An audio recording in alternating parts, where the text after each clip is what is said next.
తరంగిణి, ఏమిటిది?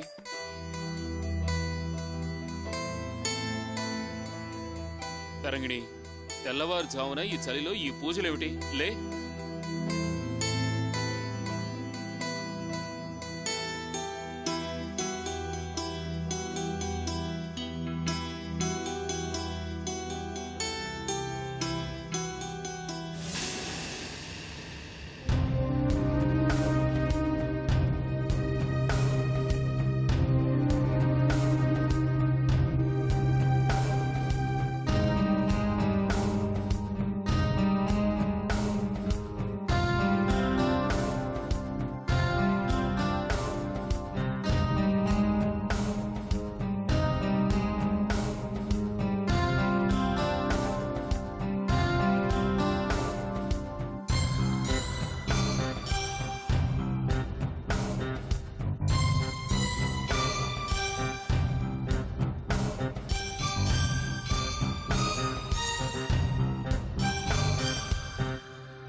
ఏమిటిది? చూస్తూ అడుగుతారేంటండి? అదే, ఈ పరిస్థితిలో తెల్లవారుజామున తడి బట్టలతో పూజలు చేస్తే కరుణించేది దేవుడు కాదు, మలేరియా, ఫ్లూ. అది మర్చిపోయావా? మీకున్న యమగండం తప్పిపోవాలని ఈ పూజ చేస్తున్నాను. ఆ గండం తప్పిపోతే నాకే చెప్పొచ్చినా పర్వాలేదు. తరంగిణి, ప్లీజ్, వాడు నన్ను ఏమీ చేయలేడు, నా మాట నమ్ము. వాడు మిమ్మల్నేం చేయలేకపోయినా మీరు వాణ్ణి చంపాలనుకుంటున్నారు కదండి. అది కాదు తరంగిణి, ఈ పూజలు చేసినంత మాత్రాన జరిగేది జరగకుండా ఆగిపోతుందనుకుంటున్నావా? మీరిలాంటి ఆపదేదో వస్తుందని ఊహించారా?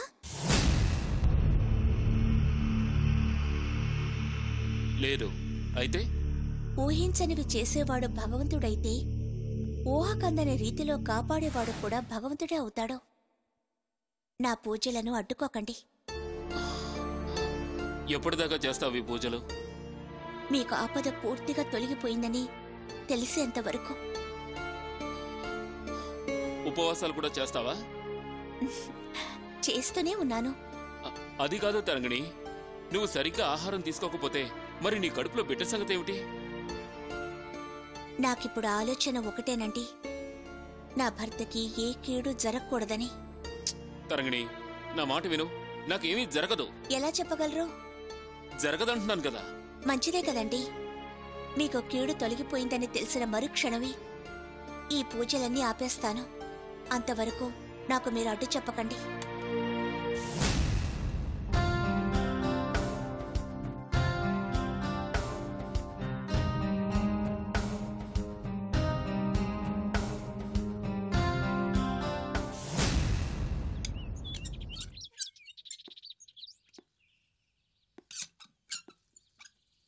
ఏరోయ్ బాబాయిలు బానే ఉందే?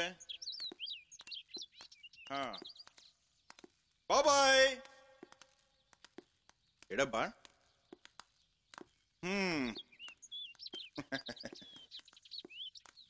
మార్నింగ్ బాబాయ్, వచ్చేసాం. నమస్తే మావయ్య గారు.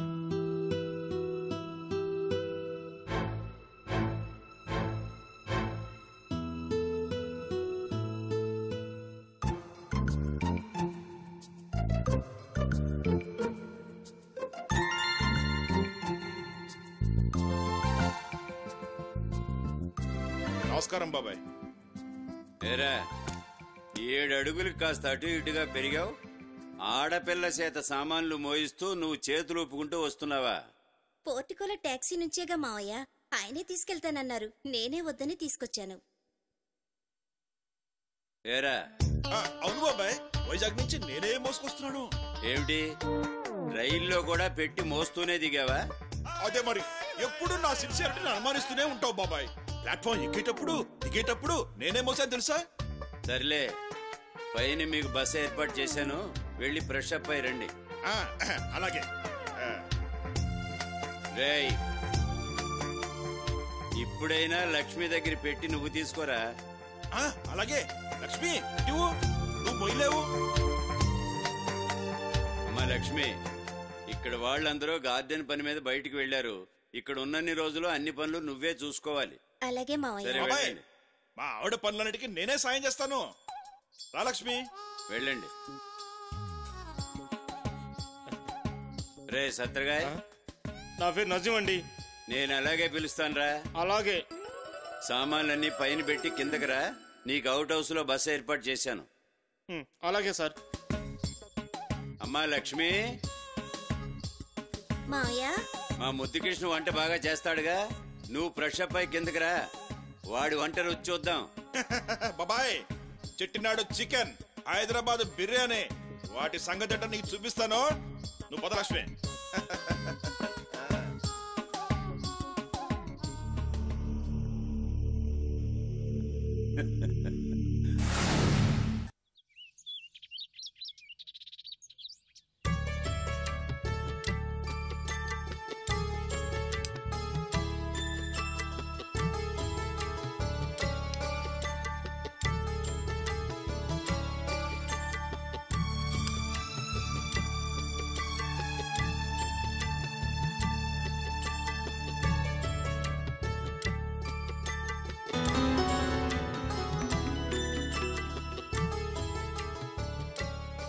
బాబా, కూర బాగాలేదా?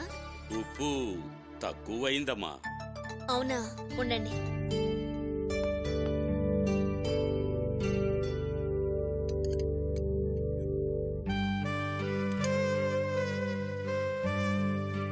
చాలా బాబా? చాలు బేటి. నాకు ఉప్పు సరిపోయింది బాబా. నీకు సరిపోకపోయినా సర్దుకుంటావు బేటా, కానీ నేను సర్దుకోలేను. నాకు కూడా సరిగ్గానే ఉంది బాబా. ఆ మీరిద్దరూ సర్దుకుపోతారు. దేఖో బేటీ, జీవితం భోజనం రుచిగా ఉండాలి. సంజే, రుచికి ఉప్పు సరిపడా ఉండాలి. ఉప్పంటే మాటలు కాదు బేటీ, నమక్కాయా అంటే ఒకరింటి ఉప్పు తింటే జీవితాంతం వాళ్ళకి రుణపడి ఉండాలి. ఇప్పుడు ఏమైంది బాబా? చాలాసార్లు రుణం తీర్చుకున్నావుగా. నా సంగతి కాదు బేటా, మనసా సంగతి. నేనా? ఏం చేయగలనో చెప్పండి, అలాగే చేసి రుణం తీర్చుకుంటాను. మనసు గారు, బాబా మాటలు పట్టించుకోకండి. ఆయనకి ప్రపంచంలో నేను పాప ఇద్దరమే కనబడతాం. సచ్చిబోలా. కాదు సార్, బాబా ఏ మాట అన్నా దానికో అర్థం ఉంటుంది. నాకు రుణం తీర్చుకునే అవకాశం ఏదైనా చెప్పాలనుందేమో, చెప్పనివ్వండి. చెప్పండి బాబా. చెప్తాను బేటీ. పాప లేకుండా మన ముగ్గురం ఇక్కడ తింటున్నాం. అబ్బా, ఎంత ఉప్పు వేసినా రుచి చాలడం లేదమ్మా. మళ్ళీ మొదలు పెట్టావు బాబా. పాప మంచి కోసమే పాపను హాస్టల్లో జాయిన్ చేశాను. అరే క్యా మంచి బేటా, పాప నుంచి మాన్సా బేటిని ఎందుకు దూరం చేశావు? అదేంటి, ఆవిడ మన ఇంట్లో ఉంటే ఆనందమే, కానీ ఆవిడ జీవితం ఆవిడ సొంతం. అసలు ఆవిడే మన ఇంటికి సొంత మనిషి అయితే ఎక్కడికి పోదుగా బేటా.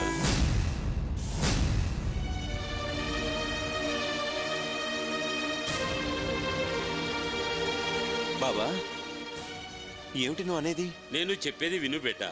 మాన్సా బేటి మన పాపకి తల్లి కావాలి. బాబా, ఇంకేమనుకో. నేనన్న దానిలో తప్పేముంది బేటా? నువ్వు అనబోతుందేమిటో తెలిసే నీ మాట ఆపాను. బాబా, మానస గారు ఓ ఇంటి ఇల్లాలు.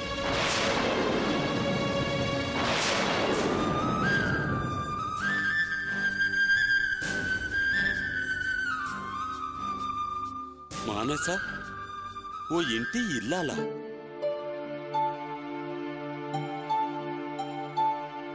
మాఫ్ కరో బేటీ, తెలియక అన్నాను. పర్వాలేదు బాబా. అచ్చా, ఎవరు పెట్టి అంత అదృష్టవంతుడు? ఎక్కడున్నాడు? నేను అతని దగ్గర లేనప్పుడు అతను ఎక్కడున్నాడన్నది నేనెలా చెప్పగలను బాబా? అర్థమైంది బేటీ, మీ ఇద్దర్లో ఏదో తేడా వచ్చింది, అవునా? బేటా, మానస బేటీ జీవితం సాఫీగా జరగాలి. నువ్వే మానస బేటీని భర్త దగ్గరికి చేర్చాలి. వద్దు బాబా, ఆ ప్రయత్నాలు చేయొద్దు. అదేంటి బేటీ? బాబా, మానస్ గారి మనస్తత్వం చాలా సున్నితమైనది. అందుకే తన భర్తకి దూరం అయింది. అది కాదండి. మానస్ గారు, ఇప్పుడు ఆ ప్రసక్తి ఆపేద్దాం. కానీ ఒకటి మాత్రం గుర్తుపెట్టుకోండి, మీది ప్రేమ వివాహం. తడబాటులున్నా ఎడబాటులున్నా ఎంతో కాలం ఉండవు, ఉండలేవు. ఏ అచ్చి బాత్ హై.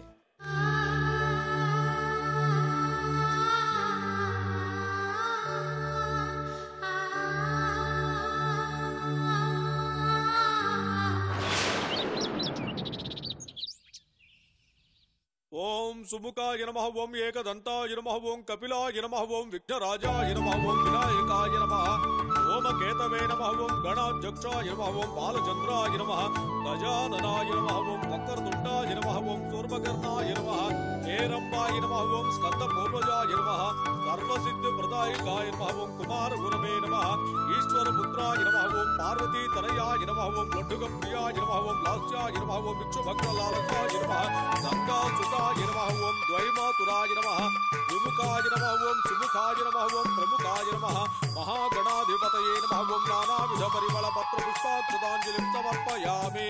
నాన్న, ఏమిటి పూజలు వ్రతాలు? తరంగిణి ఆరోగ్యం ఏమవుతుందో ఆలోచించారా? నువ్వు తరంగిణి ఆరోగ్యం గురించి ఆలోచిస్తున్నావురా. నేను మీ అమ్మ, నువ్వు నీకు పుట్టబోయే బిడ్డ గురించి కూడా ఆలోచిస్తున్నావు. అంతగా ఆలోచించేవారైతే తరంగిణి తడిబట్టలతో పూజలు ఉపవాసాలు చేస్తుంటే ఎందుకు ఆపరు? ఏం ఆపుకుంటావురా? వాడెవడో నీకు హాని చేయాలని చూస్తున్నాడు. నువ్వు పూర్తి వివరాలు చెప్పకుండా దాస్తున్నావు. పోనీ నీ జాగ్రత్తలు నువ్వున్నావా? అది లేదు. నీ ఎక్కడ పడితే అక్కడ తిరుగుతున్నావు. ఈ పరిస్థితుల్లో నీకేం జరగకూడదని నీ భార్య వ్రతాలు చేస్తుంటే వద్దని ఎలా ఆపుకుంటావురా? అమ్మా, తరంగిణి 5 నిమిషాలు ఆలస్యంగా టిఫిన్ చేస్తేనే తట్టుకోలేని దానివి, అలాంటిది అలా ఉపవాసాలుంటే ఎలా తట్టుకుంటున్నావమ్మా? నాన్నగారు చెప్పారు కదా, ఆ లండన్ అమ్మాయి వివరాలు చెప్పడం లేదు. పోనీ నాన్నగారు వాడి లండన్ అడ్రస్ అడిగినా చెప్పడం లేదు. ఏం చెయ్యాలి? క్షణం క్షణం మేము గుండెల మీద చేతులు పెట్టుకుని బతుకుతున్నాం. భగవంతుడి మీద భారం వేసి ఈ వ్రతాలు మానమ్మా అని అడిగితే నా పసుపు కుంకాలు నేను కాపాడుకుంటుంటే అడ్డు రాకండి అత్తయ్య అంది నా తరంగిణి. ఏడు తరంగిణి, నేను ఉపవాసం ఉన్నందుకే మీరింత తల్లడిల్లిపోతున్నారే. మీకు ప్రాణగంట ఉందని తెలిసిన తర్వాత మేవెంత తల్లడిల్లిపోవాలండి? కాదన్నా, కానీ నా కోసం పూజలు పునస్కారాలు చేస్తే రాబోయే ఆపద తప్పిపోతుందని ఏమిటి గ్యారంటీ? అనుకోని ఆపద కలుగుతుందని తెలిసినప్పుడు దాన్ని తప్పించమని దేవుణ్ణి తప్ప మరెవరితో మొరపెట్టుకుంటావండి? అలా మొరపెట్టుకోగానే దేవుడు కరుణిస్తే ఈ ప్రపంచంలో చావనేదే ఉండదు. బాబు, మీ మాటలకు అడ్డొస్తున్నాను అనుకోకపోతే మీ ప్రశ్నకి పెద్దవాడిగా నేను సమాధానం చెప్తాను. చెప్పండి. దేవుడే లేడని చెప్తూ ఉంటారు, వాళ్ళకు నేను చెప్పాల్సిన అవసరమే లేదు. కానీ మీ మాటలు చూస్తుంటే మీకు దేవుడి మీద బాగా నమ్మకం ఉన్నట్టు, భక్తి ఉన్నట్టు తెలుస్తున్నది. దేవుడు మనుషుల మొరాలకిస్తే ఈ ప్రపంచంలో చావులే ఉండవన్నావు. అది చాలా తప్పు బాబు. ప్రతి మనిషికి పుట్టుకెంత నిజమో మరణం కూడా అంతే సహజం. అయితే ప్రతి మనిషికి ఆ దేవుడు ఎంతకాలం బ్రతకాలో నిర్ణయిస్తాడు. కానీ మనిషి దేవుడి నిర్ణయాన్ని తిరగరాయాలని ప్రయత్నిస్తాడు. మనిషి ఎంత ప్రయత్నించినా దేవుడిచ్చిన జీవితాన్ని తిరిగి తీసుకోలేడు. అంతేకాకుండా మానసిక క్షోభకు గురవుతాడు. ఆ క్షోభను తప్పించుకోవడానికే ఈ పూజలు వ్రతాలు చేస్తూ ఉంటారు. మీ పూజల్ని సమర్థించుకోవడానికి మాట్లాడుతున్నారే గాని మనిషి చావుకి దేవుడే డేట్ ఫిక్స్ చేసినప్పుడు ఈ క్షోభను కూడా ఆయనే ఫిక్స్ చేస్తుంటాడు కదా. అలాంటప్పుడు పూజలు చేసిన ఫలితం ఏముంటుంది చెప్పండి? దెబ్బలు తగిలితే కాపడం పెడతాం. దెబ్బలు తగిలినాయి కాబట్టి నొప్పి పుడుతుందని కాపడ పెట్టడం మానేస్తావా? ఈ పూజల వల్ల తప్పకుండా ఉపశమనం కలుగుతుంది. సరే, మీతో వాదించే వయసు నాకు లేదు. ఇంకా ఎన్నాళ్ళు ఈ పూజలు వ్రతాలు అదేనా చెప్పండి. మీకు ఈ ఆపద పూర్తిగా తొలగిపోయే వరకు. అసలు ఈ విషయాలు మీకు తెలియకుండా ఉంచితే పోయేది. అనవసరంగా నేనే చెప్పి అందరినీ ఇబ్బంది పెట్టాను. ఇలాంటివి చెప్పకుండా ఎలా ఉండాలనుకుంటున్నావురా? ఇప్పటికైనా చెప్పు. లండన్లో ఆ పిల్ల ఇంటి అడ్రస్ చెప్పు. ఏం చేయాలో మేము నిర్ణయించుకుంటాం. నాన్న, మీరనుకున్నంత తేలిక కాదు. వాడు మీ చేతికి దొరకడు. అడ్రస్ చెప్పి మిమ్మల్ని లేనిపోని ఇబ్బందులకు గురి చేయడం నాకు ఇష్టం లేదు. ఎందుకంటే అంత దాస్తున్నారు? మీరే పాపం చేయని మనిషిని మాకు బాగా తెలుసు. కానీ వాళ్ళ అడ్రస్ చెప్పడానికి కూడా వెనకాడుతున్నారంటే ఏదో రహస్యం మాకెవరికీ తెలియకూడదనుకుంటున్నారు కదూ? తరంగిణి, అవునరా, అమ్మాయి అన్న దాంట్లో అనుమానమే కాదు, నీ మీద అపనమ్మకాన్ని కూడా కలిగిస్తోందిరా. అమ్మా, ఆ నిషా. చెప్పరా, ఎవరా నిషా? ఇప్పటికైనా నిజం చెప్పు. చెప్పను. ఆ వివరాలు మీకు చెప్పినా ప్రయోజనం లేదు, అందుకే చెప్పను. కానీ ఈ పూజలకి పురస్కారాలకి ఓ ఫినిషింగ్ ఇవ్వాలి. అది ఎలాగో నేనే ఆలోచించి చెప్తాను.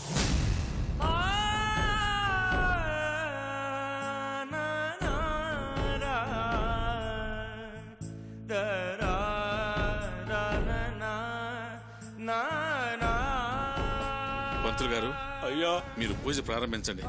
అలాగే. కూర్చోండమ్మా.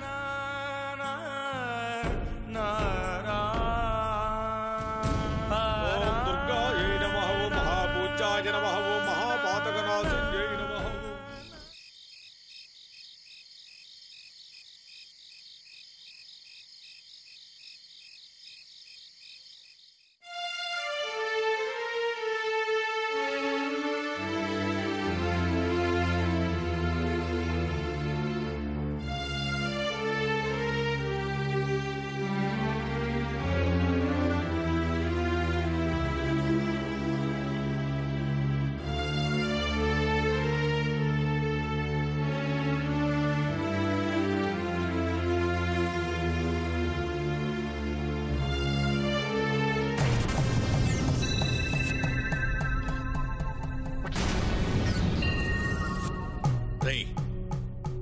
నిన్ను బతకనివ్వనరా?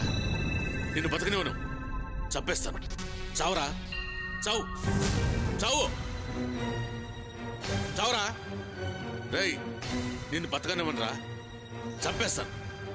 నేను చంపేస్తాను. ఏమండి? ఏమండి? ఏమండి? చంపేస్తాను.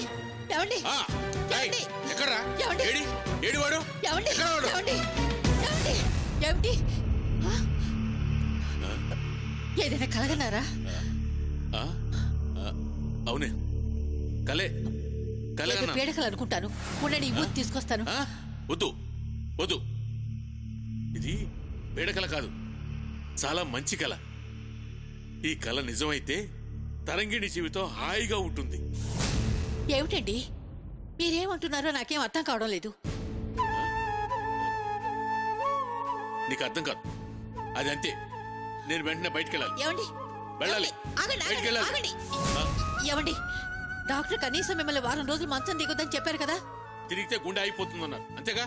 అయిపోని, ఎప్పుడోసారి అయిపోవాల్సిందేగా. అది అయిపోయే ముందు ఓ మంచి పని చేయాలి. నన్ను వెళ్ళని. ఏమండి? ఏమిటండి ఈ పిచ్చి ధోరణి? నాకు చాలా భయంగా ఉందండి. ఉండండి, తరంగడికి ఫోన్ అన్న చేసొస్తాను. ఆగో, అర్ధరాత్రి దాన్ని ఎందుకు డిస్టర్బ్ చేస్తావు? వెళ్ళతో. మరి మీరు ఇలా అర్ధరాత్రి లేచి వెళ్ళిపోతానంటే నేనేం చేయగలను చెప్పండి? నేనేం చేయగలను చెప్పండి?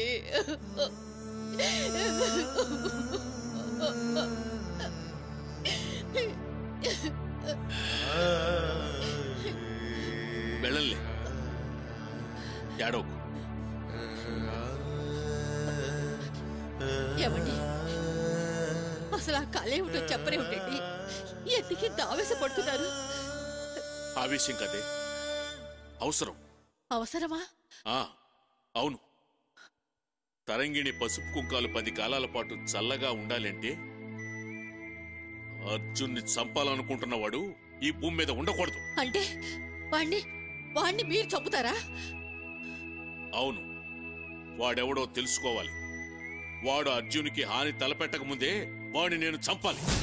ఎవడని తెలుసుకుంటారు? అంత బలం ఉన్న అల్లుడి గారికి వాడెవడో తెలియకుండా పోయాడు. మీరెలా కనిపెడతారండి? వెతుకుతాను. వాడు ఎక్కడున్నా వెతికి పట్టుకుంటాను.